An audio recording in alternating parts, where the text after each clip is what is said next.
right, everybody. Thank you for coming tonight. My name is Sue Fillion. I am the planning director. Um, this is a project that has been going on for a little over a year. The select board provided funding to look at the two intersections along Western Avenue, the intersections with William Street and the intersections with Guilford Street. So we have been working with the consulting firm SLR. We've had we had a neighborhood stakeholder meeting. We had a public meeting earlier this summer to kind of get some feedback on some ideas. And then this is our second public meeting to present the concepts, have a little cute question and answer, and also take your comments on them.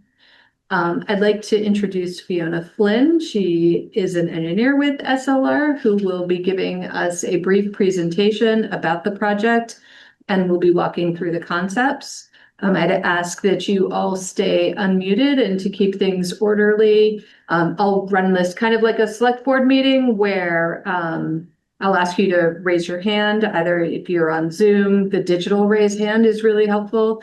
And if you're in the room, just raise your hand. You'll all have a chance to speak and we'll have some conversation. I know this is a area of town where people have a lot of strong feelings. I ask that everybody be respectful and that we try to stay focused on the concepts that would help to try to improve the situation. And if it's something that we're not able to answer, either because it's not in the consultant's realm, I'll and be sure to get back to you. So with that, I'm going to turn it over to Fiona. Great. Thank you so much, Sue. So everyone, welcome to the second public meeting for this Western Avenue study. As Sue said, I'm Fiona Flynn. I'm a traffic engineer with SLR, and I worked on the concept development and traffic analysis for this project. I'm also joined by my colleague, Dave Sullivan, who will be here for backup and for questions. Thank you all for being here tonight. We really appreciate your time, and we value the opportunity to share our findings with you, and we'll be taking any and all questions at the end of the presentation, and we're really looking forward to hearing from you all. So we'll start off with a project overview. So the goal and objective of this project is to develop some concepts to address existing traffic issues, particularly surrounding the Vermont Country Deli and near the intersection of Western Avenue and Guilford Street. A little bit of project history. This area has been of interest for quite some time. So in 2001, a concept plan and proposal were developed, and then those were never furthered. And in 2016, the Traffic Safety Committee revitalized the project, and 4 concepts, which are shown on the right side of the screen, were developed. But those improvements were ultimately tabled, which brings us to the project today.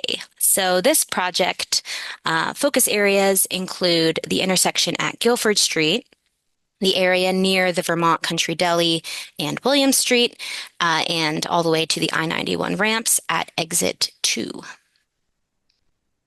A quick project timeline. So we've had public outreach throughout this process. We started off by conducting stakeholder interviews, and we have hosted 2 public meetings, including this one. We've also collected pretty extensive existing conditions data. So we reviewed the previous concepts and studies. We also collected other data to identify any existing issues and opportunities. And these were presented at the first public meeting. From all that information, we then moved into our concept development phase, where we developed draft concepts based on the existing conditions, data, the analysis, and the public input that we received, especially from that first public meeting. And our final step is to develop the final study and develop the preferred final concepts. So this is just some of the existing conditions data that we looked at. And again, this was reviewed in the first public meeting, but that included the following: crosswalk locations, sidewalks, bus stops. We also looked at speed limits of the roads in the area. We conducted traffic counts at several of the intersections so that way we could evaluate operations. We also looked at crash data, which you can see on the heat map shown on the screen. From some of this information, we conducted a signal warrant analysis. This is essentially an analysis to see if a signal is needed at the intersection of Guilford Street. And at multiple study intersections, we conducted level of service and queuing analyses. And these are just a way to evaluate traffic operations at intersections. So at the first public meeting, just a quick recap, we presented that existing conditions data and findings. We also conducted several engagement activities to solicit feedback and to understand what people's preferences were for improvements in the area. So we conducted 3 activities. The first included ranking of several cross-section options for Western Avenue. So these could include parking on one side of Western Avenue, having bike lanes, adding in a turn lane, etc. And so people scored the cross sections based on preference by highlighting their first and second choices, as well as their least favorite concept. And then we use those rankings to determine preferred cross section options on Western Avenue. And as can be seen, the preferred cross sections include adding on-street parking on one side of the street, or bike lanes, and the least popular option was having parking on one side with a pedestrian refuge island. We also conducted a preference survey on the configuration of William Street, and the most popular option was to close the left fork of William Street. Lastly, we also did a mapping activity of opportunities and issues within the study area, and we received some great feedback regarding traffic flow, speeding, safety concerns, which we then incorporated into our analysis and our concept development.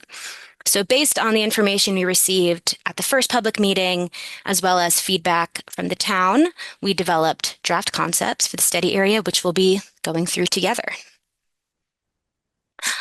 So we'll be going through those in the presentation, but if anyone wants to pull up a copy of those concepts to follow along at their own pace or to review things more closely, you can visit the project story map, which we've had live throughout the project.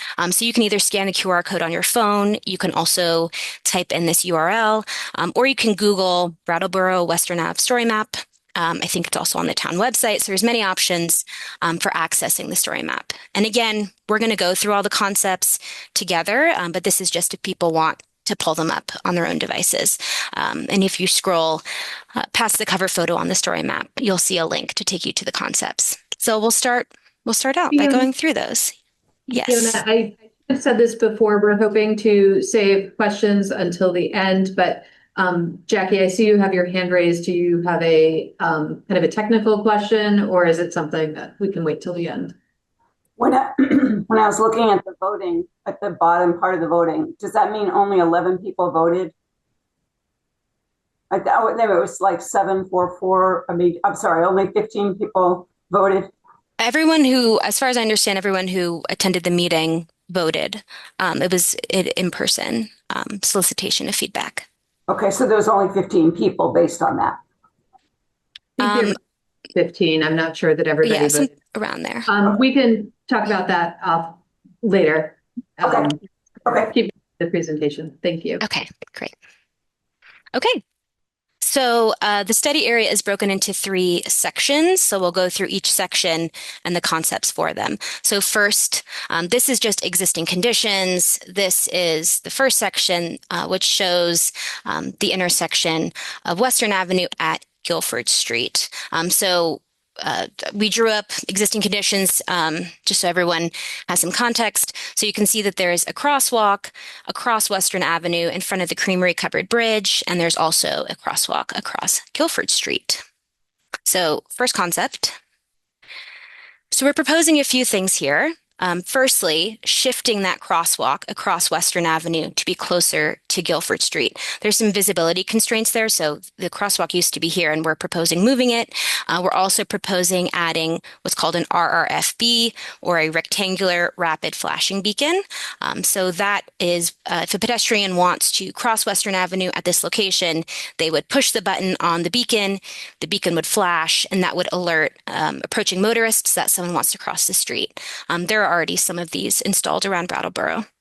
And this just helps to increase visibility for crossing pedestrians. On Guilford Street itself, we are proposing some roadway widening to help accommodate separate left and right turns onto Western Avenue. And this would help to relieve some of the congestion and queuing, particularly for people who are looking to turn right, as they can bypass people who are waiting to turn left onto Western Avenue. And we also shifted the crosswalk and the stop bar on Guilford Street forward slightly, so slightly closer to Western Avenue, near where that number 7 is, and that helps to improve visibility. And just a quick note, this intersection at Guilford Street does meet the warrants for a traffic signal, and that could certainly be pursued by the town if desired. But traffic signals can be quite costly, so we wanted to develop concepts that would not require a traffic signal, but would still help to improve traffic flow and safety. And again, down the line, the town could still install a signal at this location, but this concept just explores options without a signal needing to be installed. So this is the main concept for this area. We also developed a quick build option for this area. So quick build just means that the improvements are a little less intensive and would therefore be quicker and less expensive to implement. So in this concept, again, the primary improvement would involve relocating that crosswalk that's on Western Avenue to be closer to Guilford Street and installing the RRFBs at that crosswalk location. So again, people could still push the button for that beacon, it would flash, and people would know that someone is wanting to cross Western Avenue. The existing crosswalks at Guilford Street and at Orchard Street should also be restriped. The pavement markings are a little bit faded and can be difficult to see. And this concept, as it's a quick build, does not include roadway widening.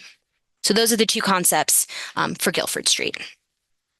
Next, I'm sure everyone is eager to see these. This is the area near the Vermont Country Deli and William Street. And this is again showing the existing conditions of what's out there today. So the striping, parking and crosswalk locations. And of course, one of the major areas of concern is the head-in parking area in front of the deli. So for the first concept, it's kind of a lot of information on here, but there are several recommendations. So first, closing the western leg of William Street, so near where the number 4 and number 7 are.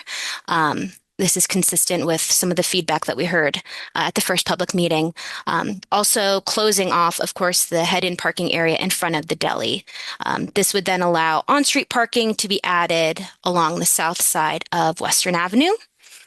In this concept as well, the parking lot for the deli would be converted to one-way traffic flow. So there would be an entry on Western Avenue, and the exit would be on William Street. So people would enter on Western Avenue, circulate through the parking lot, and then they would exit onto William Street. On William Street itself, we're recommending roadway widening to accommodate separate left and right turn lanes, which again helps with some of the congestion and the queuing at that intersection. For pedestrian improvements, we've got some new sidewalk added in on the south side of Western Avenue, and we're also recommending curb extensions, which are also known as bump outs at the intersections where possible. These just help to protect the parking, and they can shorten crossing distance for pedestrians. So that's at these corners, you can see that the curb comes out slightly at the intersections. So this is concept A, and again, highlights closing the west leg of William Street, closing that head-in parking area, adding in on-street parking on Western Ave, and converting the parking lot to be one-way traffic flow, as well as widening on William Street. Concept B, this is mostly the same. Again, closing the western leg of William Street, as well as that head-in parking area, and adding on-street parking on Western Avenue. The main difference in this concept would be that the parking area for the deli would be two-way. So vehicles would enter and exit via the driveway on Western Avenue, and the exit onto William Street would be converted to a loading zone, so only for trucks, and people would just enter and exit on the driveway on Western Avenue. This option still also includes some roadway widening on William Street, again, to accommodate those separate left and right turn lanes. And we also have pedestrian improvements like new sidewalk and curb extensions. Lastly, we have a quick build option for this area. This has fewer changes. This option, again, is lower cost for the town and could be implemented more quickly if desired. In this option, the head-in parking area in front of the deli would still be closed off, and on-street parking would be added to Western Avenue. However, the western leg of William Street would still remain open. And curb extensions are still recommended at the intersections. We're also showing some new sidewalk, and this option does not include widening on the east leg of William Street. And in all three concepts, the amount of parking would increase from existing conditions. Lastly, we have the section near the I-91 ramps at exit 2. There are some limited options for improvements at this area just because of the high level of traffic volumes at these intersections, but we did what we could. So in general, the pavement markings in the area should be restriped as they're pretty faded and can be difficult to see. Additionally, some of these center medians can be expanded or reshaped. This would help to reduce the amount of pavement that's dedicated to vehicular traffic, which just helps to narrow the roadway slightly and can have a positive effect on reducing speeds. At the intersections with Brattle Street and Allerton Avenue, we're recommending reducing the corner radii. This just helps to slow down people who are turning onto or off of those streets. And we're also recommending relocating stop bars and crosswalks throughout the area to improve visibility. So again, no really significant changes to traffic operations at these intersections, just some minor revisions to help with speeding and with visibility. So for next steps, SLR will be compiling and finalizing the report.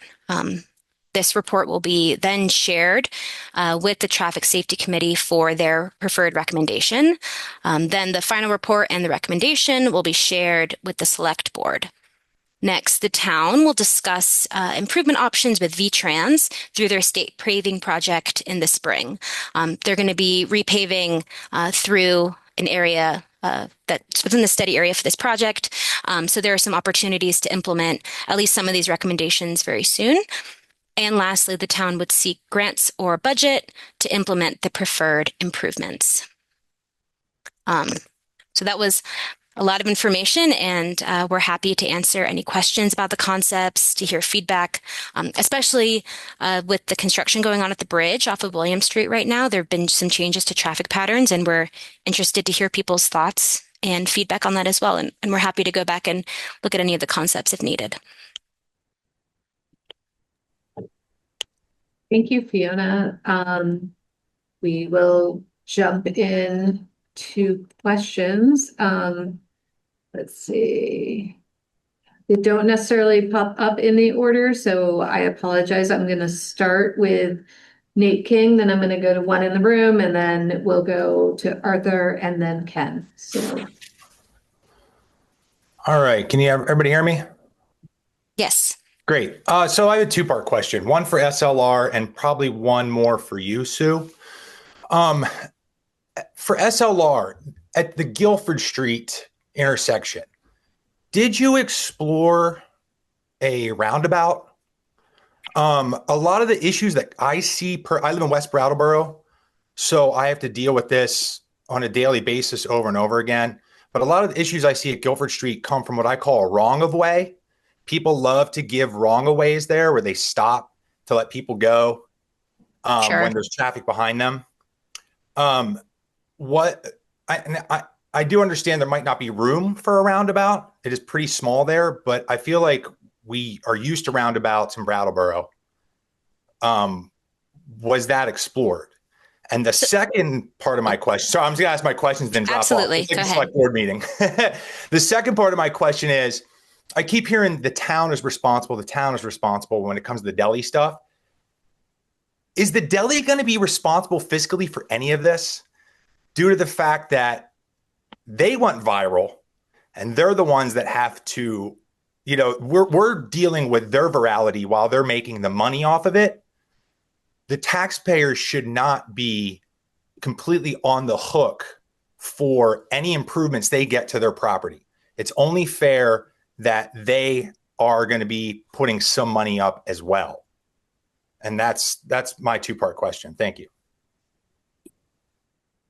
Okay, so Fiona, I'll go take the first. first question. So actually we did briefly look at a roundabout at the intersection with Guilford Street, and we have a quick mock-up.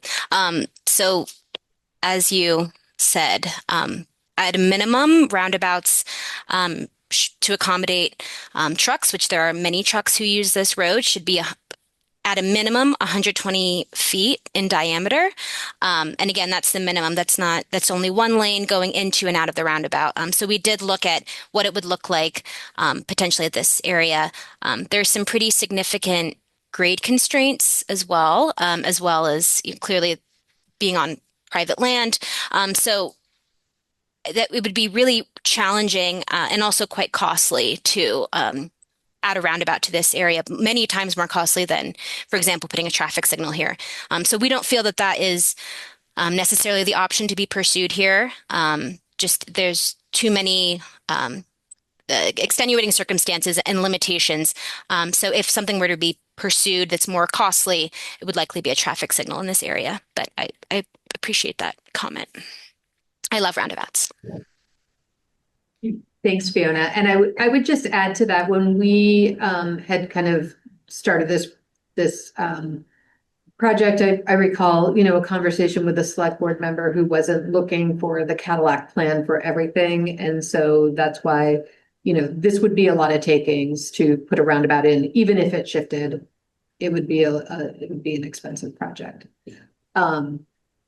To the point about, who's responsible and who's paying, we're not at that point now. I know in the past I've heard conversations, nobody is expecting that the town would do all of this. So I think those are conversations that would be had once there is a design and then the select board is figuring out if they would accept it. And there would have to be some sort of, conversations about that. But I don't think anybody is. I'm certainly not sitting here saying that the town would be doing all of this without any contribution. So that's gonna have to play out with the select board. We have a question from the room. If you could give us your name, please. Shakti Evans. I live 3 doors down from the deli. If you close one side of that road, how are you going to guarantee I can get out of that other side? Because there's a lot of self-entitlement for that New York person to get their macaroni and cheese, and they don't care. I have had to go into the store and yell into the store multiple times for somebody to unblock the road so I can get through. What if I'm having a heart attack and my ambulance can't get to? Sorry, can you tell me again where you live? And Fiona, were you able to hear that question? I'm about 3 doors down Which from the with deli your on Williams Street, 489 Williams. okay. And if you close one side of William Street to traffic, that limits my access even more. Because nobody polices, including the police, when they are hired, to make sure that road is not blocked. It's still blocked. Okay, so the comment here is she lives on William Street and has concerns about if you closed off one of the legs of William Street, if you closed off the western leg, that the eastern leg would still get blocked off and that there wouldn't be access to her house and Right. especially in the event of emergency. How is that guaranteed? I don't know that we can guarantee it. I think that's what we're here, is to get your feedback that you don't like them both being blocked off. Is that what I'm hearing? I just don't like the deli. Okay, that's not what we're here to discuss. Right, but I want to be able to drive and get to Western Avenue. And I think giving them more parking is a better option. But also, if you're taking away one of my access routes because somebody has blocked one side, I want guarantee that I can get out. Understood. I mean, we can't give you that guarantee, just like you can't control the bad behavior. We can't either, but we're hoping to have a design that works. So I appreciate the comment, that you're looking for that. The other thing I do just want to clarify, that when you are often seeing Brattleboro Police Department out there, they are on hired detail to help arrange the parking. They're not there for enforcement. So I just want to be clear. It was something that the town had asked the deli to help have some organization. And I think it's one that the police are not upholding the law. I think it's a conflict if they're hired and they're doing both, but still, okay. I can't get out of my road on this weekend. Arthur. Hi there. Thanks a bunch. Yeah, so I had a question for Fiona. Both of the main kind of options for the Deli intersection, the William Street intersection, and also on the other intersection, none of them included any options that had bike lanes. Bike lanes were tied for the highest score in terms of what people were looking for. And I guess I'm just curious why you all didn't pursue any options like that. Yeah, that was certainly something that, flagged for us. As a traffic bike ped person, I love bike lanes as well. The direction that we were given and that we decided to pursue was around mostly trying to accommodate that parking. Additionally, with the proximity to the ramps, and then as you go further west towards Guilford Street, the road gets significantly narrower. So we were realizing that bike lanes would just only be available in a very, very short stretch. They wouldn't have good connection to any of the other facilities in the area. And ultimately, they would be kind of isolated. So we didn't want to pursue a concept that would, just have bike lanes in one specific area without any sort of connection, particularly across those ramps. So I guess I would push back on that a little bit, which is that there's now bike lanes that go all the way to the other side of exit 1. Yes. At which point they do disappear. But it's not like people who are biking that disappear into the ether. They keep bicycling because right, absolutely. Their destination is maybe Memorial Park, which is our main public park in town. Maybe it's the farmers market. Maybe they're trying to go to school at Academy School. Maybe they're going to church out at West Brattleboro. Maybe they're going to wherever. Lots of people are biking to the park or the market, especially. I look at those options and I see a really narrow place. I look at that and I say, nobody except hardcore bikers are going to bicycle on that. And I think that it would behoove us to at least have an option like this. Like you're gonna bring these to the traffic safety committee. They're gonna go to that committee. They're gonna go to the select board. I think it would be nice for those bodies to have various options to look at that can prioritize parking or prioritize bike lanes. I would love for that to still be the case. Yep, absolutely. I hear you. And we'll make sure. Yeah. Oh, go ahead, Dave. Yeah, Dave Sullivan, my colleague. Yeah, let me chime in for a second, if you don't mind. We did go through those options in the last public meeting we had. That's where we Yes, I talked remember. about Yeah, I these remember. options, and that's where we had the ratings. And we did seriously look at the bike lanes and what that option might look like. And you have to balance what the pavement could handle and what the implications are from an infrastructure standpoint. So, for example, to properly put parking here, we need 8 feet of pavement. To properly put a minimum 5 foot bike lane with a minimum of 2 foot of a buffer between the traffic out here, because the volume of traffic and the speed of traffic, you as a minimum would want a 2 foot buffer between the bike lanes.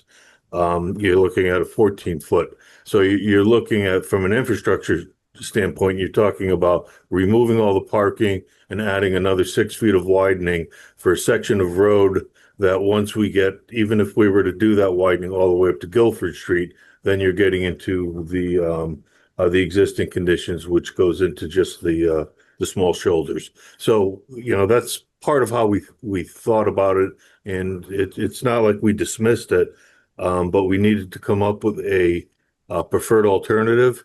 And from what we hear and what's out there today, and what would be out there in the future, this gives the most safety benefits and the most benefit of that area, without basically eliminating all the parking and doing an additional 6 feet of widening for a section of bike lane that essentially goes away. Well, but it does have a high value of connectivity to some really big destinations, especially for kids. So I would say, like, even It would be just in Guilford Street, that's a high value connectivity yeah. section. And again, we looked at this. The speeds out there are something you have to consider too. Um, you know, uh, Kids on a bike lane on road, with just a painted buffer, um, you know, it's marginal in this area of whether it makes sense. When you get to the other side of the ramps, you have a different feeling there. You have a different speed. You have more congestion, and it's probably more appropriate to have on-street bike lanes. When you start getting into the open air here, um, you know, when you mention kids, I don't know that this is a facility that would be um, a slam dunk as appropriate for kids. Well, I'm just saying people got to get around, and that's one way people get around. I'm not necessarily talking about 5-year-olds, but someone who's 15 and they don't have a driver's license and they're going to go to the park. How are they going to get Understood. there? They're going to go on their bicycle. Understood. I just wanted to Anyway, clarify I that. mean, I could that we argue did this all consider night, it. but I'm just saying I would We're love not to see an option. I'd love to when I go to traffic safety and because I sit on that committee, I would love to see a bike lane option that we could compare with the parking option. Thank you. Again, you can go, and in the final report, those options will be shown, the bike option, because that was one of the concepts we looked at. So it will be Okay. there. Thank you. Ken Can Roswell. can you hear me now? Yeah. Okay. So I mean, I guess first thing I want to say is the way things are right now for us have been fairly quiet with the road blocked off with the construction. Our big concern where we sit is the amount of traffic coming from the deli and impacting our property. We're 2 houses behind it, and a lot of turning around, a lot of parking, etc. So therefore, the option where you have the parking lot dumping off into William Street, I would not be in favor of that at all. Where everybody's coming out on, because they're going to go through that lot, not see any spots, and keep on going down William Street and then turning around and causing us all kinds of grief. The second option there, where you have that big loading zone, I can't really tell. Is that completely blocked off, or would you still be able to access William Street from their parking lot? That's one point. I guess the third option there, I don't know. But our main concern, like I said, is the traffic from the deli coming down this way, and we don't want to see any of it. To answer your question, the option with the loading zone, the second option you referred to, it would be signed. So physically you could, but it would be signed as the loading zone. You're not supposed to, but can people do it? I mean, it would cut down significantly, but would there be, if there were no vehicles loading, would somebody think that's a smart way to do it? Probably somebody, but Yeah, that explains most of the blue and orange plates that are there on the weekend. Signs don't apply to them, just like the signs on William Street. So I but again, mean, there'll be vehicles in there and it'll be a loading zone. So if it could be blocked off completely, like a barrier, a physical barrier is the only thing that stops them, not a sign. Um, my other point is, has anybody considered the super obvious thing that nobody's mentioned of moving the deli to that lot down the road, and then all the problems here are solved? You don't have any of this congestion at this intersection, and they get everything they need to run their business. no. Thanks, Ken. I know that you've mentioned that before. This was not a part of the study, and I think that that's something you would need to discuss with the select board. Did you have anything else? Um, no, I just want to back up what Kenneth said, but as far as the traffic from the deli dumping down onto William Street, well, Sue, you've seen the numbers that Dan Tyler got from his signs, but on the other hand, I for everybody who doesn't know, our house sits like literally right at the intersection of Williams and Larkin, and one weekend a month or so ago, I watched I watched the traffic there and the traffic turning or correction, the traffic doing a U-turn into our driveway or the driveway across the street or in the middle of the intersection between let's say 11 and 6. There was 76 cars. The following weekend, our neighbor diagonally down William Street just a little bit was sitting out in her front yard watching intentionally and with a piece of paper and a pencil, and she clocked 159 vehicles that were definitely not through traffic, whether they turned in the intersection or somebody's driveway or they made the loop down Williams and back up Larkin.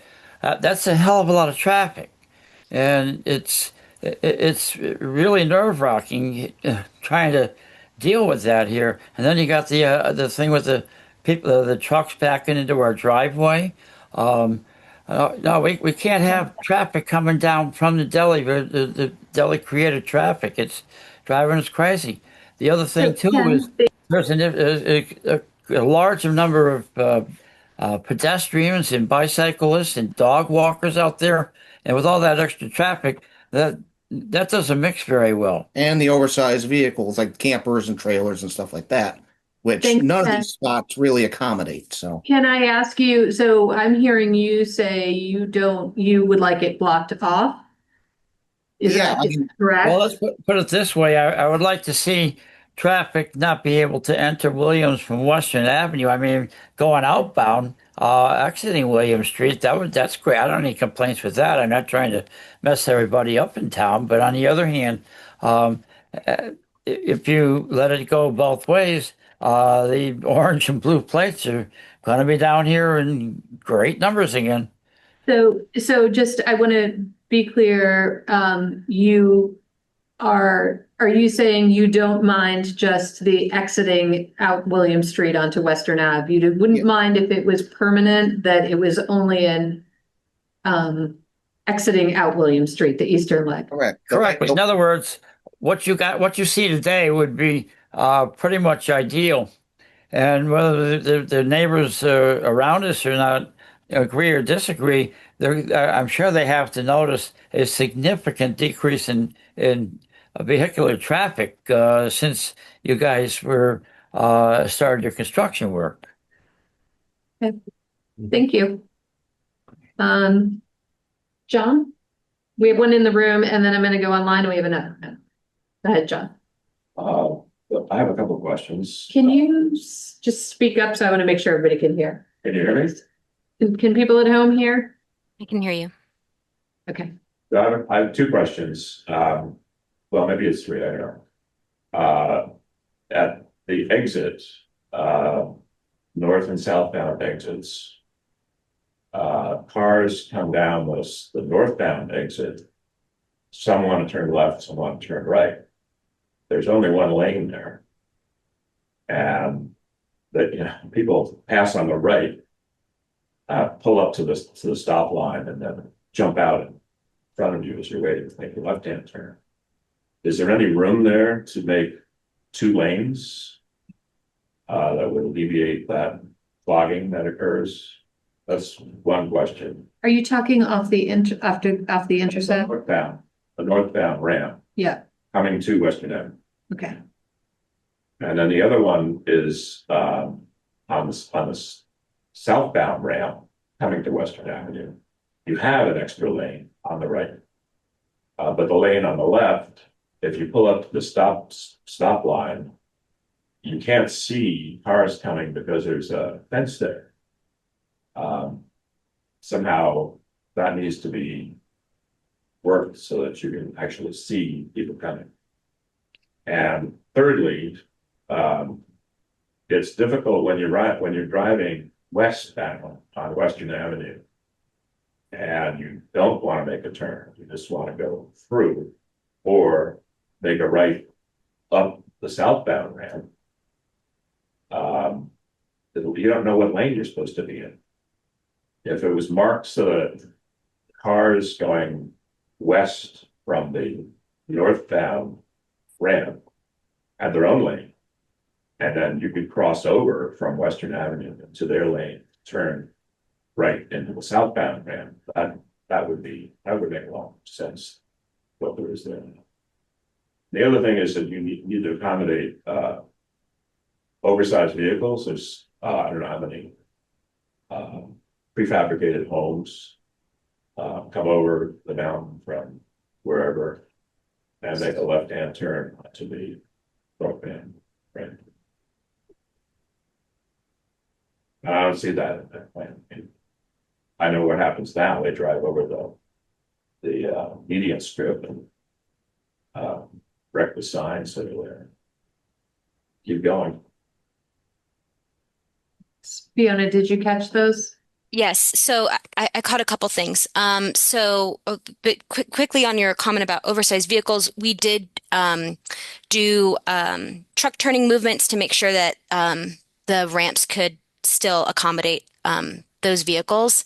It's not perfect. Of course, it varies from driver to driver, but certainly with what we were looking at, this concept does accommodate for those oversized vehicles. So absolutely, we did take that into consideration. We understand this is a pretty heavily trafficked set of intersections. In this concept, I believe you're talking about westbound vehicles. We do add in some of that additional striping you were mentioning. So, for example, it's much clearer that there is enough pavement to accommodate, for example, people turning right onto the northbound ramp, and then again here, clear delineation that there is a lane for people to turn onto the southbound ramp as well. So absolutely, there needs to be clearer demarcation of those lanes, and that's something that we've accounted for. As far as I believe you were talking about adding an additional lane off of the northbound ramp onto Western Avenue. There's space now, it appears, for, if someone's sitting here waiting to take a left, for someone who's taking a right to also sit next to them. You'd have to rebuild the ramps if you wanted to add a full lane to accommodate that. So I think that would be pretty costly. So that isn't something that we are showing in these concepts. But overall, increasing the lane markings so it's clearer to people where they need to be was a priority for us when developing these concepts, as well as sort of reshaping some of those islands to help with that as well, to kind of enforce these lane markings. So I hope that answers some of your comments and questions. Just so you're aware, on Friday night, everybody who's coming from Vermont Country to Mount Snow makes a right-hand turn there, and everybody who's coming from Vermont Country to Stratton makes a left-hand turn. And that can be chaos. So it's the loading, I guess, on that intersection is probably well, it's significant. It spikes, put it that way. Jackie?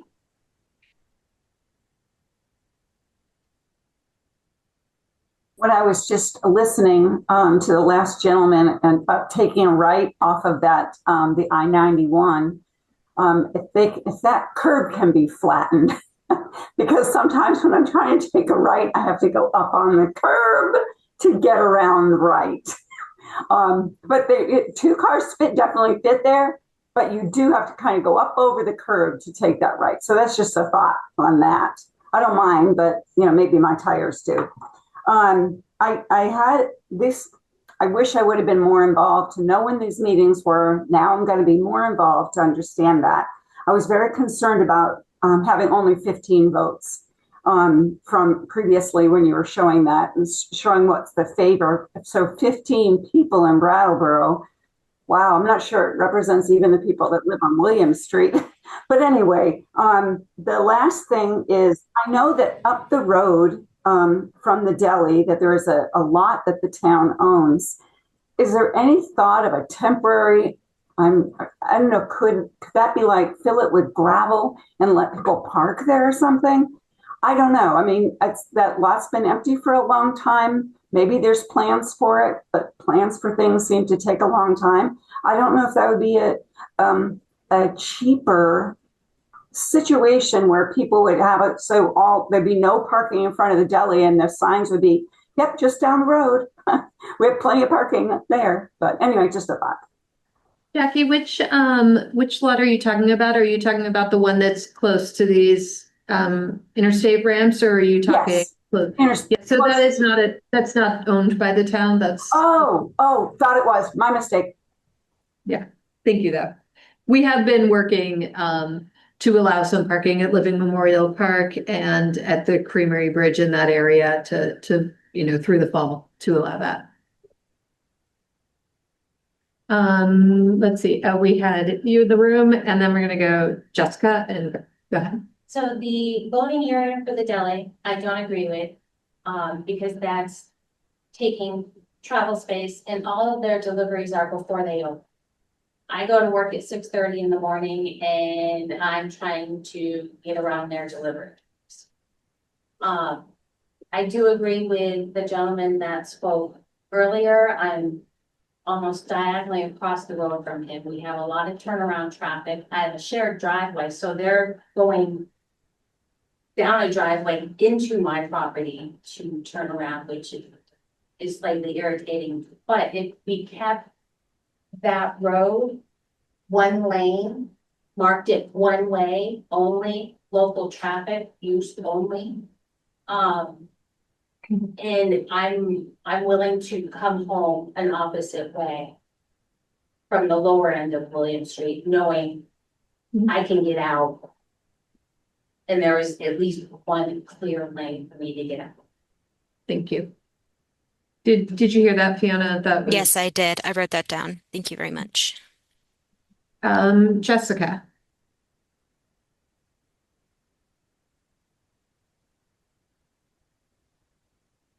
Hey, this is Mike and we good? Can you hear us? Yeah, I can hear you. Cool. Mike and Jess, we own the Vermont Country Deli. Yeah, so we agree with the neighbors that we want to block off as much as we can for the travelers to get down to William Street. So we really like the concept 2B, and then if like you made like William Street like a local access only, or like we we also like the one way right now as well. It's been really nice, not having anybody go back there. And if you made the loading dock area into like a put like a gate or something like that, where like the local traffic could get through if they had to, or something like that, or you know. But we do not like the quick comply or the quick build to see. It's pretty much the same thing. So we would not really, we don't like that one. So but thank you. And yeah, Thanks, Mike. thanks. Greg? Oh, and then I'll. Greg on Zoom, you're on mute. You're still muted, Greg. Do I need to, let me see if oh. I still can't hear you. Yeah, we can't hear you, Greg. Nope. You're unmuted, but we're not hearing you.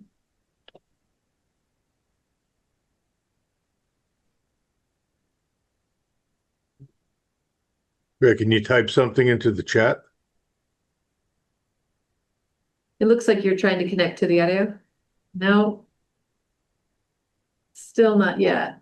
I'm gonna take a comment or question from here if you want to keep trying. If you want to go ahead. Sure. Can I have your name, please? Sure, Sandy, on Larkin Street, which is just off Louise.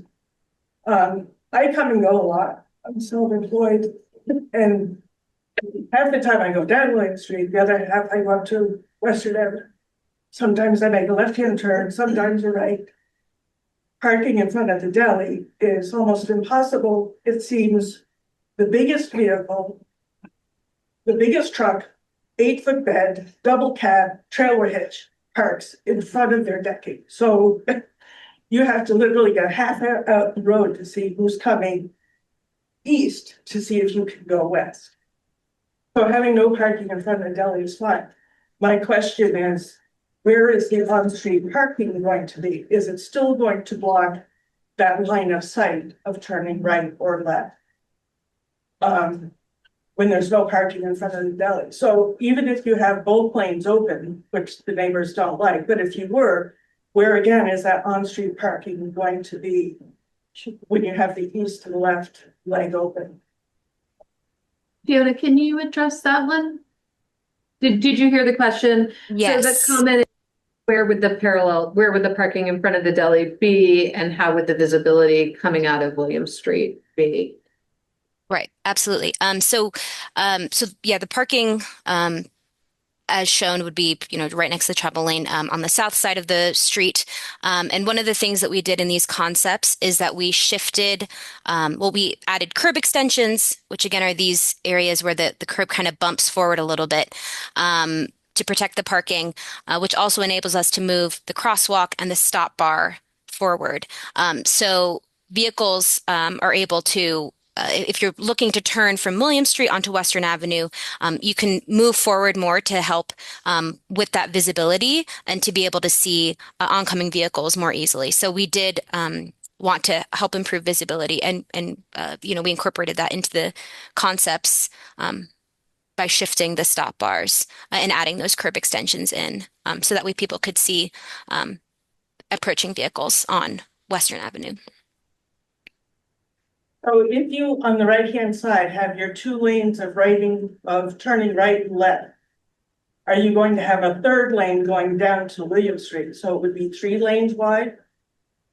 Correct. Yes. So where the word William Street is, that is the essentially the southbound traffic.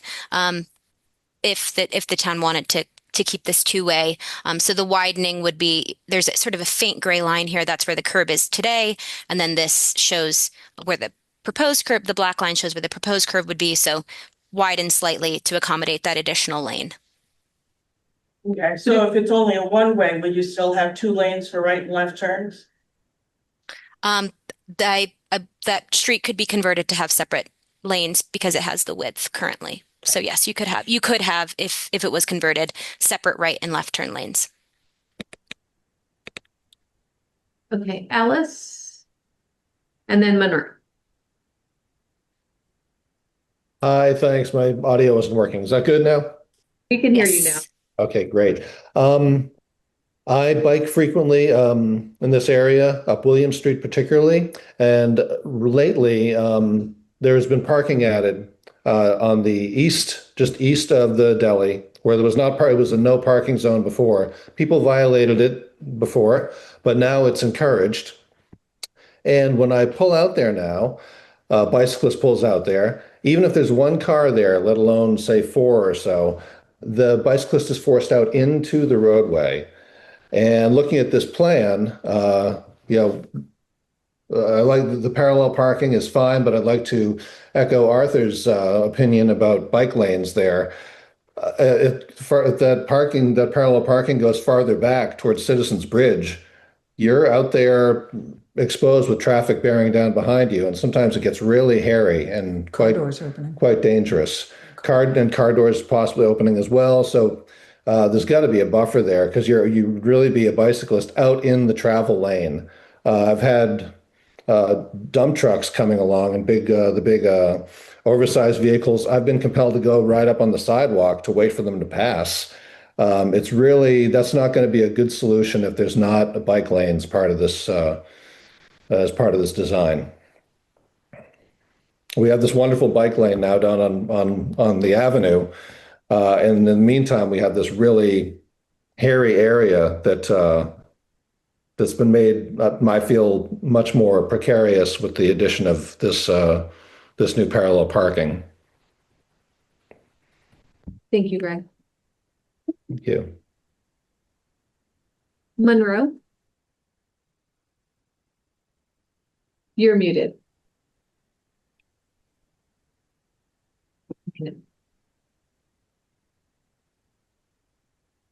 Now, can you hear me now?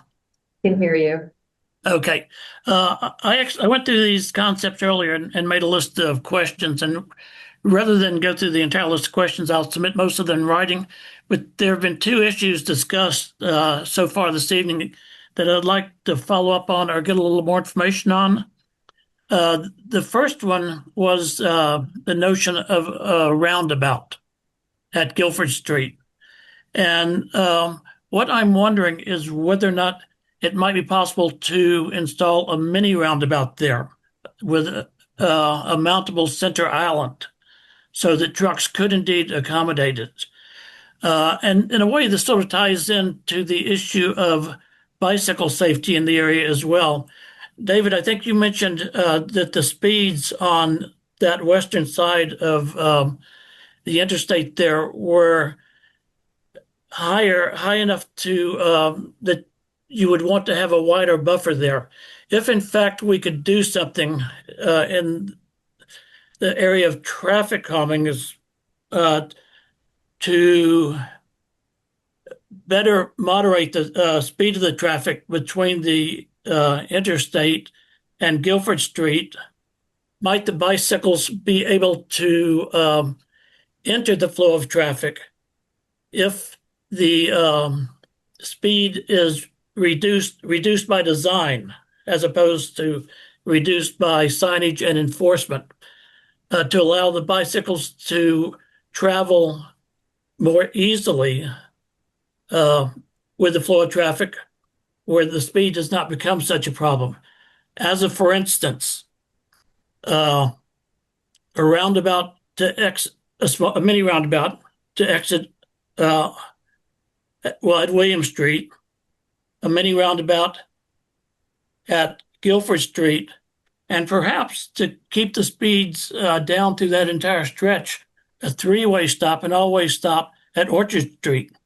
Right now, it is indeed also a problem exiting Orchard Street when the flows are high. So might that be given some consideration, those three things?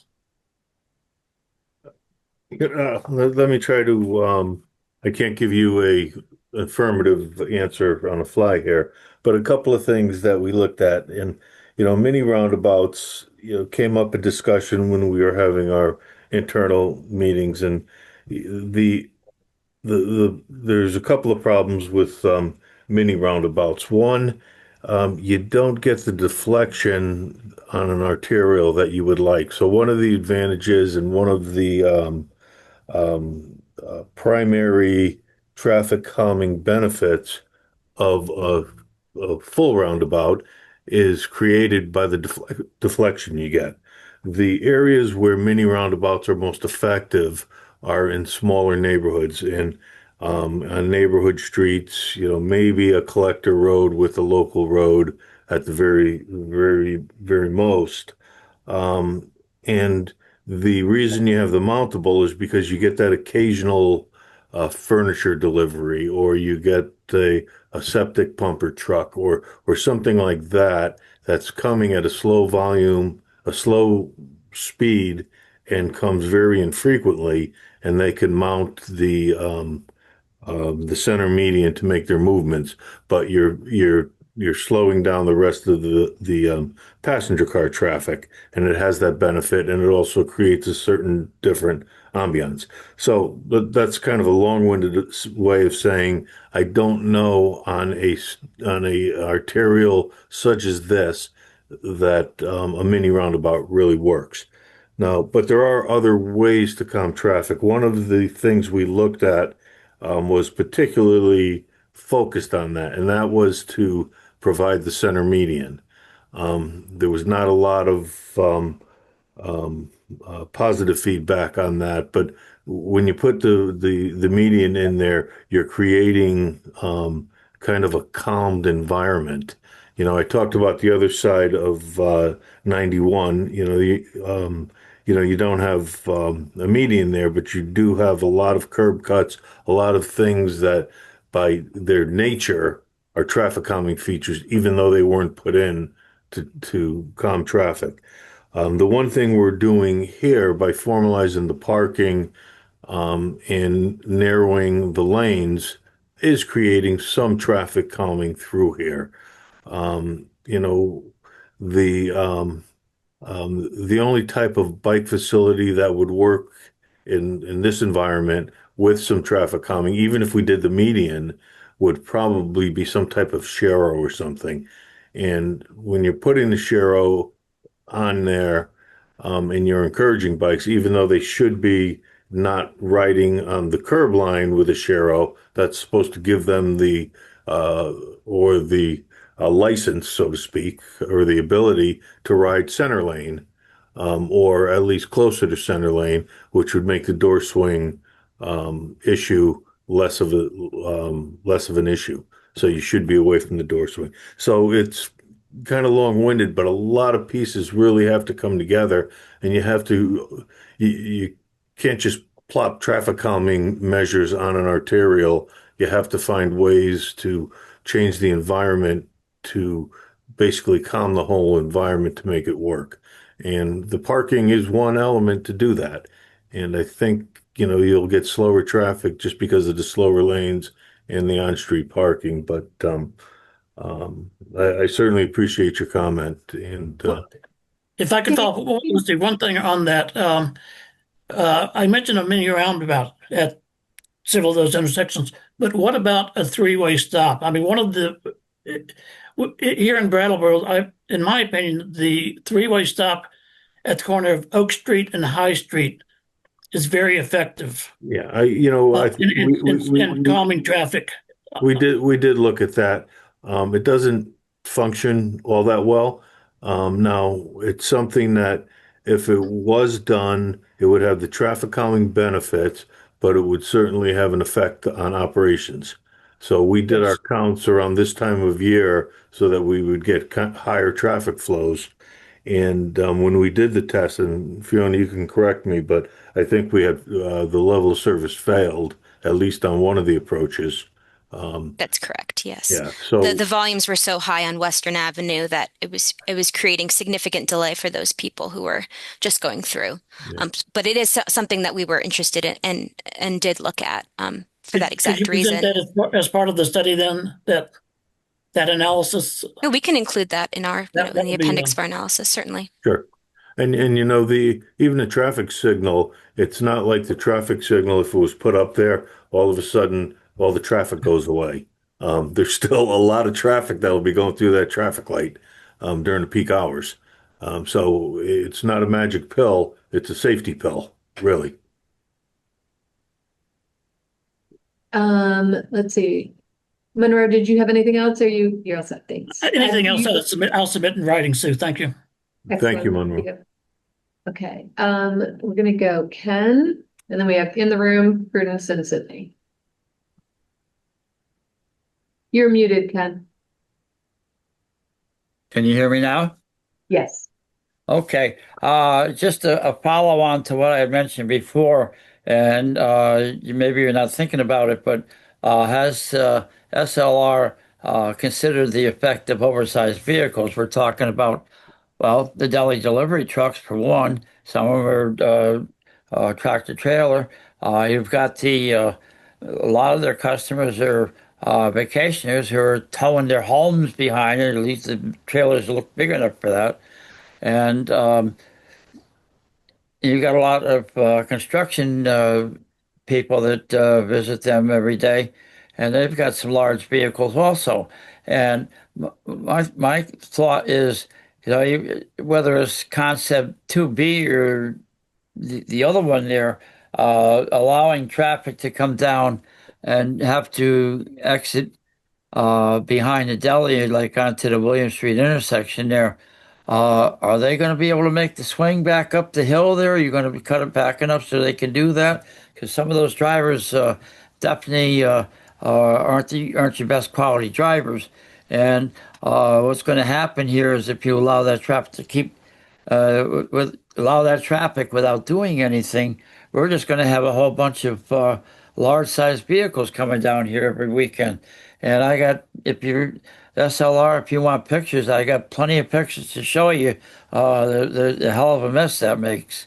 But what I'd like to know is what's your, the other thing too is on 2B, if you said something about a gate there or something, supposing you had a gate there that would allow fire access and deli access to it, and they could let their trucks out, and it would stop the incoming traffic going into William Street. But anyway, if you could comment on the oversized vehicle situation, I would appreciate it.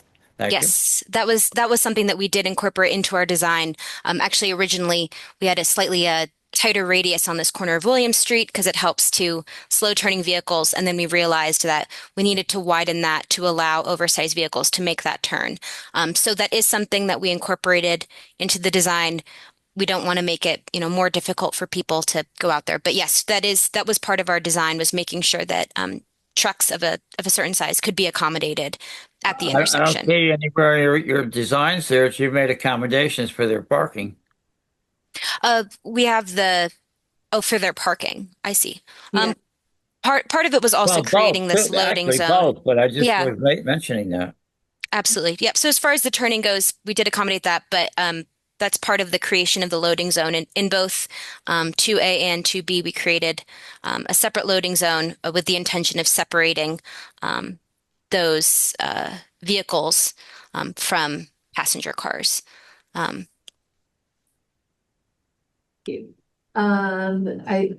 said you next, right? Yeah. Yeah.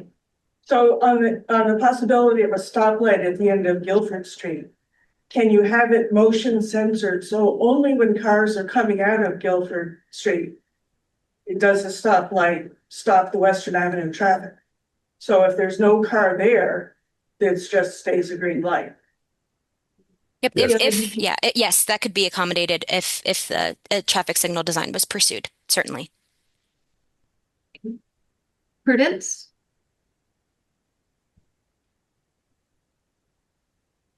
Thank you. So one thing I wanted to say is that the situation here is so really dangerous, and it's really important that a decision get made and implemented. So I know that there's probably everybody's not going to be completely happy, but I'm really hoping that this time we can finally make some improvements.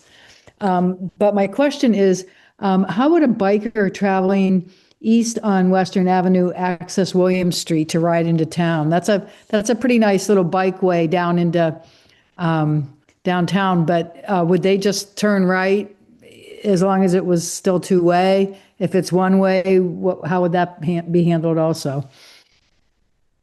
If it was one way, we'd have to look at it. You can do a contraflow bike lane, for example, um, just on that short section to get them into the neighborhood. And if it was two-way, they would just be riding basically with cars on that narrow area. Correct. It says Williams. Correct. Yep. Thank you. Thanks, Brittany. Sydney? Hi, this is Bill Lax and Sydney Crystal. First of all, we appreciate the work that you're doing and the idea of eliminating this backing into Western Avenue. The question we'd like to raise is, have you considered the idea of doing away with all parking on Western Avenue? In particularly in concept 2B, you have an increase of 19 spaces there. And if you were to do away with all parking on Western Avenue on that southern side, it looks to me like you would lose approximately 14 spaces, which would leave ample room for a bike lane to continue all the way across to the other side. And it would allow for an easier flow of traffic. I understand that it would change how people get out of there on William Street, and that would have to be addressed, and perhaps that area widened and ways of stopping people from going down William Street. But it would still increase parking for this and address the bike lane issue. So that's it. And we also like the idea of the three-way stoplight on Guilford Street, and that idea of only stopping Guilford, only stopping traffic if there is somebody coming to make that turn. So if you just could address that, that would be great. Thank you very much. Thank you.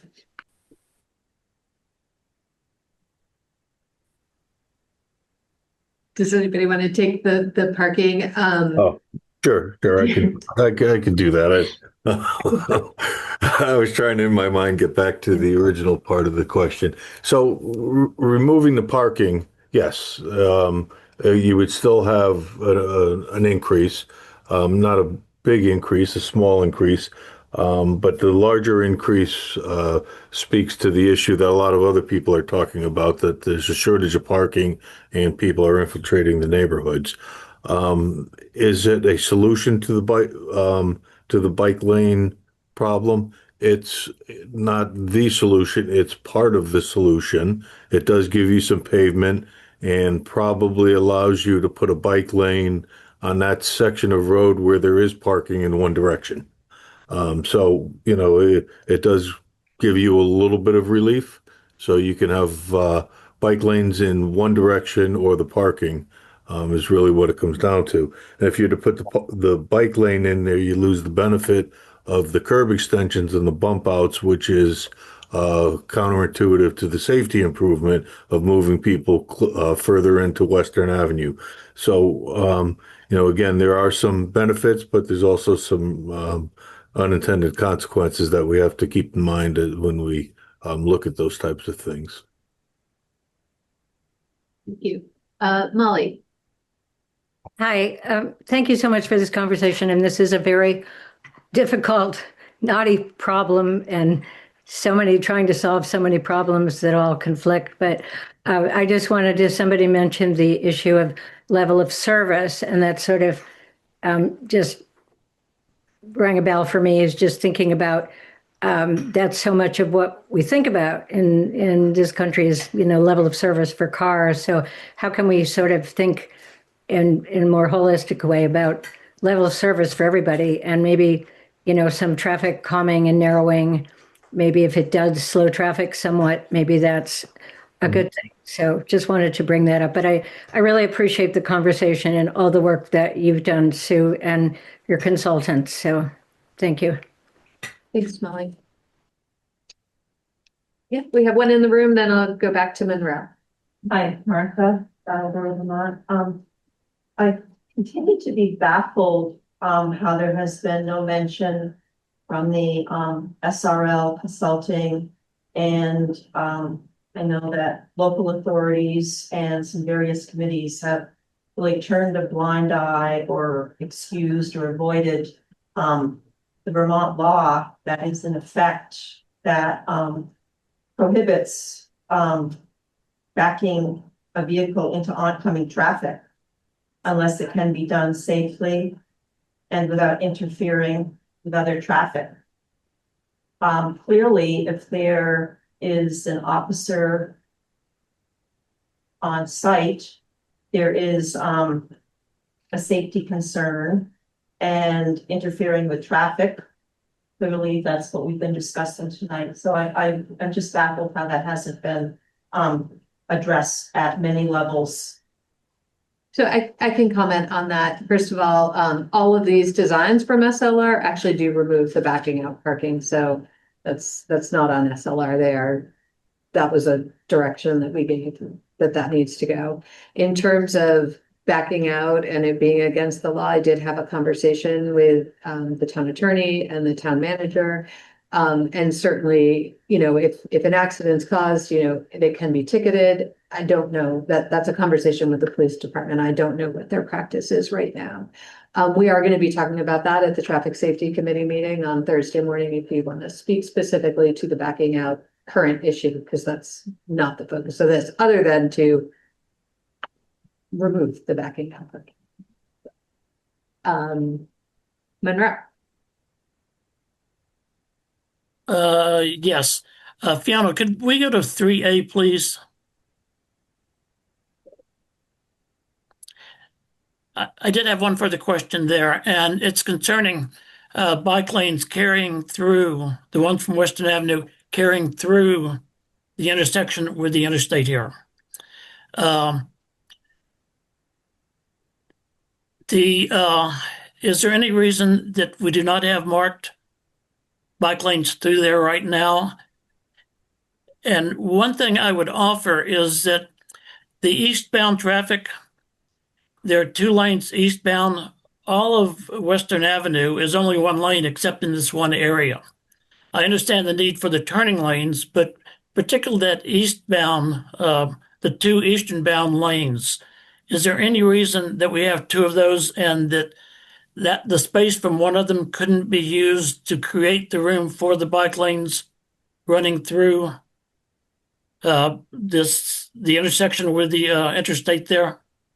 So that actually is something we looked at for that exact reason, because as you said, Western Avenue is only one direction in each lane on either side of the ramps.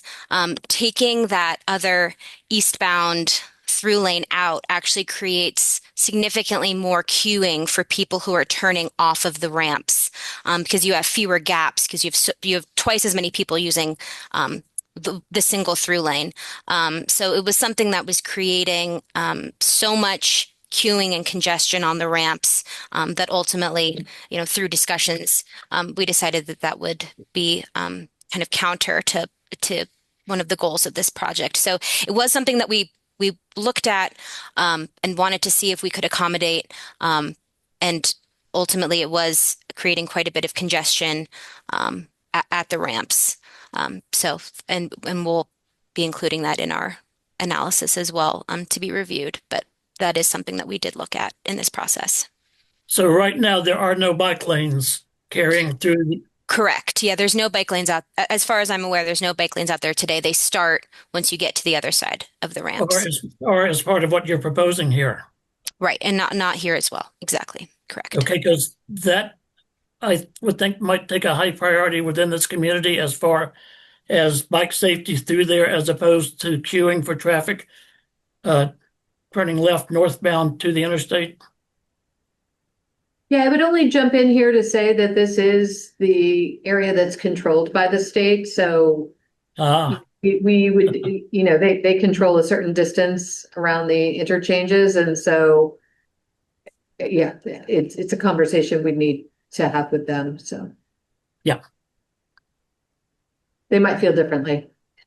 Okay, that's it. Thanks. Let's see, Heidi. Hi, can you hear me? Yes. So could we go back to, I think it was 2B, the one with the parallel parking in front of the deli? So currently, a lot of the traffic that comes to the deli comes off of the interstate and turns left into those parking spaces that are so problematic that they then have to back out into the lane of traffic. I'm just wondering what the thinking is about dealing with that level of traffic. Do we think people are now going to be doing U-turns to get into those parallel spaces, or is it expected that they all just turn in and park in the sort of parking area behind the sidewalk piece? So that's one question I just kind of keep thinking about, because I could imagine that becoming a different kind of problem. And also the question about pedestrians. I realize with the sidewalks, it enhances pedestrian movement, but crossing from,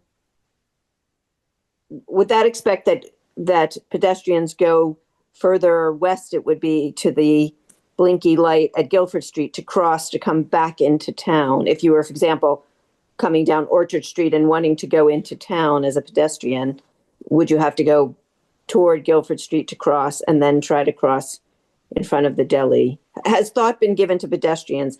We've heard a lot about cars and bikes, but nothing about pedestrians, which is one of my family's concern here. Thanks, Heidi. So I'll answer the question about the pedestrian. So there is a crosswalk near Brattle Street that does have an RFB. So if you're coming down Orchard Street, you could stay on the northern side of that sidewalk and then cross closer to Brattle Street at the flashing beacon there. Can I just throw one thing out there? The issue with that, and some of you may know, my husband is blind and would love to be able to walk into town. And we bought our house where we bought it with the hope that he would be able to do that. And his, I'll call them mobility coaches, say that Brattle Street, currently that Brattle Street or near Brattle Street crossing, while it's better than what exists further west, is incredibly dangerous because of what's coming off the interstate. And I have literally watched him try to cross that street. Somebody coming off the interstate stops and somebody behind him goes around and nearly hits him. And I've seen it more than once. So that Brattle Street area is actually really dangerous to cross there. Understood. Thank you for that. And I actually just want to say very quickly that I didn't really touch on this during the presentation. There's so much to go over in these concepts, but we actually do show shifting the crosswalk to the other side of Brattle Street for that exact reason, because if it's wherever it is currently, there's width for two cars, and so shifting it further west to the other side of Brattle Street helps to eliminate that sort of lack of visibility that one car pulling around another issue. So that is something that we do want to address, and we actually did the same thing on the other side of the ramps as well for that reason. So absolutely, that is something that we want to increase safety for people crossing there. Great. Heidi, can I ask on the one closer to Orchard Street, is that the preferable crossing where? Which one? Sorry, I'm not. In 2B number there. 10 on that map. Yeah. Yes, although crossing the way it currently is, of course, crossing in front of the deli when traffic is backing out into the road makes it impossible. Like crossing there is more dangerous than Brattle Street, but Brattle Street is dangerous. Yes. Thank you. And then Fiona, I don't know if you want to comment on the parking. I mean, there's no doubt that, that parking is all facing eastbound. And so does it make drivers turn around somewhere else? Do they do something illegal like a U-turn in Western Avenue, or do they learn that there's a new traffic pattern and switch up the way that they're traveling? I mean, I think those are all possibilities. Right. Certainly people would need to adjust to the new pattern. one of the things that we looked at, for example, just for, lots of people coming off the ramps, we looked at, for example, putting the parking on the other side, and that just would create the issue in the other direction. So it is tricky with on-street parking, some of that. So yeah, it would be that people would they would have to kind of learn a new traffic pattern in order to access those spots, and it is something that sort of would get figured out as if this concept were to move forward with the on-street parking. But it does have the benefit as well of people being able to pull out and go directly to the ramps. Go ahead, Dave. Yes, because of the being a destination as opposed to a pass-by type of facility, whether the parking was on this side or the other side, they have to take a U-turn, whether coming or going. So there was no way around that. The advantage of putting it on the south side is you eliminate two pedestrian crossings of the road. So in either case, you're going to have U-turns, whether it's to get to the ramps or coming from the ramps. So this is certainly better than having the parking on the other side by a long shot, particularly for pedestrians. Jackie?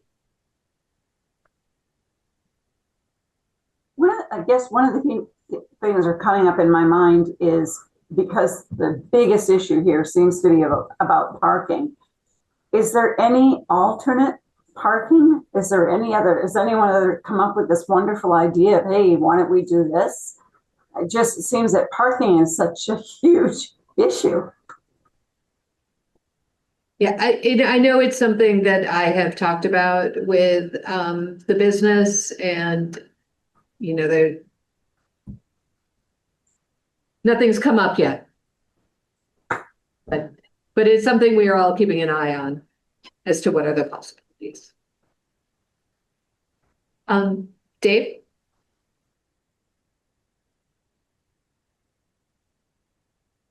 Dave? Cohen? Are you there, Dave? I am. Yeah, sorry, my computer Great. just flinched for a second. Happens. So yeah, a lot of great comments like what Monroe was pointing out about eastbound lane. Totally agree with Arthur Davis.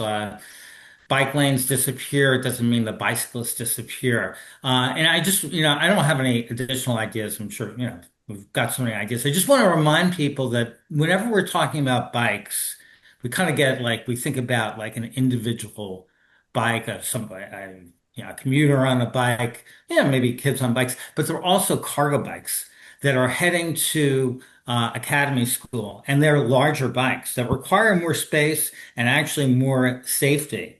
We're talking about families with kids on bikes. There are more and more of them in town. Partially my work is about getting as many families out of the cars as possible. So I just want to remind folks that when we're talking about bikes, we're not just talking about a two-wheeler that is, what you think of as a bicycle. We're talking about things that are much longer, long-tail cargo bikes, front-loading cargo bikes that have cargo and very special cargo on board kids. So I just want to remind that. And there's also probably in the spring going to be a bicycle bus heading down Western Avenue certain times during the month that will incorporate lots of kids and parents on bikes. So just a little heads up that this needs to, and you really need to think about a more expansive idea of what a bicycle is. And lastly, there's this whole idea of level of service, LOS. Often you hear LOS. I'm really concerned about level of stress. And that's my LOS. And it's a level of stress that people feel that are not in cars. And that's what I really want to minimize as much as possible, so people feel as safe as possible and as easy as possible to walk and bike. Thanks, Dave. Sure. Sydney? I live on Orchard Street, and I get to see the behavior of people on this part of Western Avenue most days. And I really want to advocate for not having parallel parking in front of the deli between the entrance to this proposed on 2B parking area and William Street. And that's because I see people backing into the opposite side of traffic or really cutting across to face. So somebody, if they're coming from the east, they would cut across and parallel park in front of the deli, pointing west. So you're going to have people parking there in both directions and backing into traffic, and it just creates a mess. And I don't, I wish I could say that drivers I see have better behavior these days, but they're thinking of that delicious treat they're going to get at the deli, and they're not thinking of other people at all. Thank you. Thanks, Sydney. Just to clarify, you said you did not want to see parallel parking in the entire stretch or the part between the driveway and William Street? Like the driveway Mostly between, because it's narrower there. Either way, people are backing. But I just saw, still with it, when we have this head in and backing into traffic, people doing outrageous things to get into spaces there. So between the entrance to the deli parking in back proposed and William Street mostly. Yeah. Thank you. Okay, I'm going to go Melissa, and then I have Martha in the room. Melissa?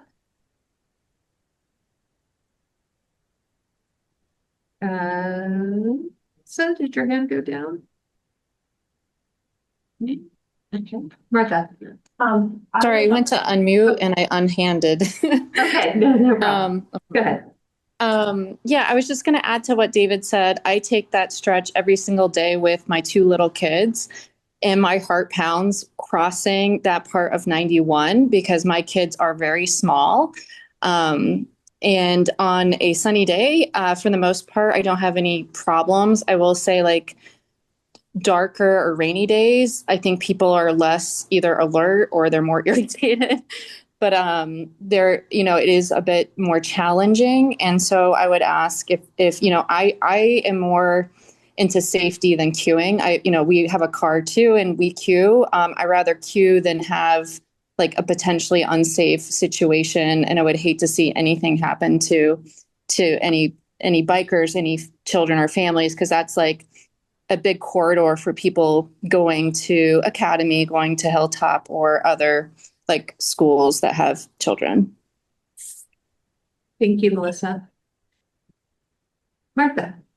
I would like to see there be some serious consideration with eliminating all the parking on Western Avenue.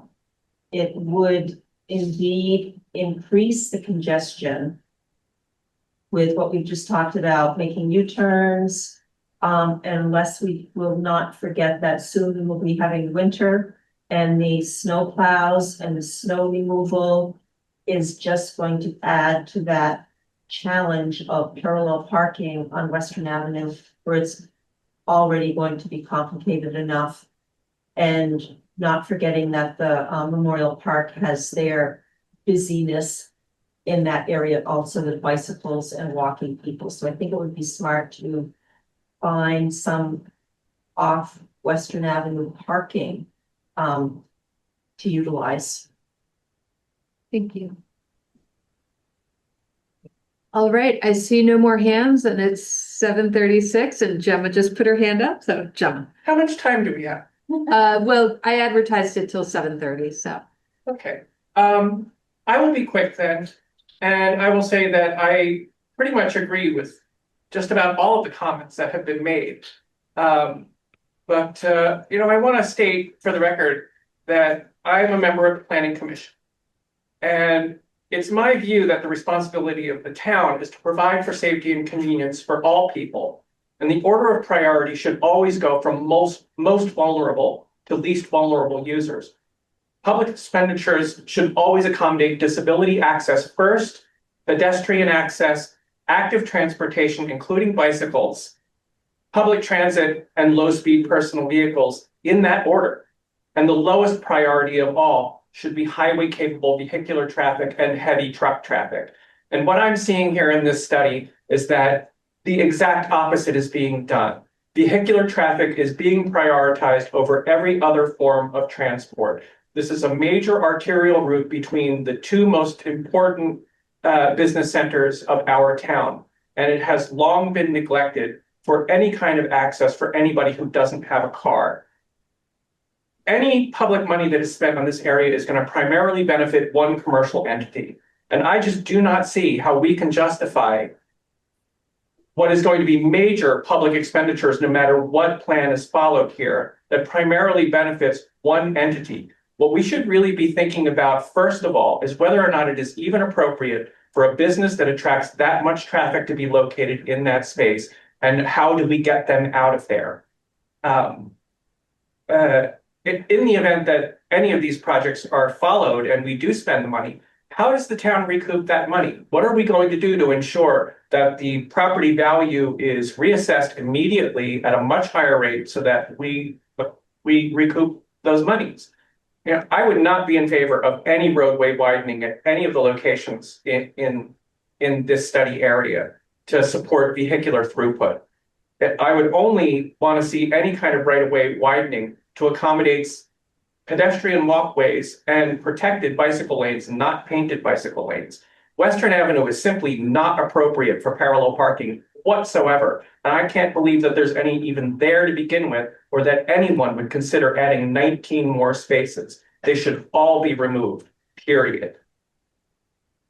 The intersections in this study all have a high enough traffic flow to justify traffic lights. And if we're going to do anything to any of these intersections, that's the only plan that we should be looking at. Finally, I also agree that the second eastbound lane on VT9 should be removed, although I recognize that that is under state control, and it's highly unlikely that the state is going to agree with that. But that doesn't mean that we should not be advocating for it, but with the state. That's pretty much everything that I had to say. You know, again, many of these points were already raised by other people, and I agree with them. But I think it's important that it be stated more than once so that everyone involved understands that there is more than one person supporting these ideas. So, thank you, Gemma. All right. So our next steps, heard a lot. We appreciate it. We're going to finalize a report, and there's certainly going to be more discussion about this with committees and the select board. There's certainly a lot that they're going to need to balance and consider. So you are welcome to send me any comments that you might have after this meeting. My email address is sfillian@brattleboro.gov. You can find it on the website under the planning department. I'd be happy to take that.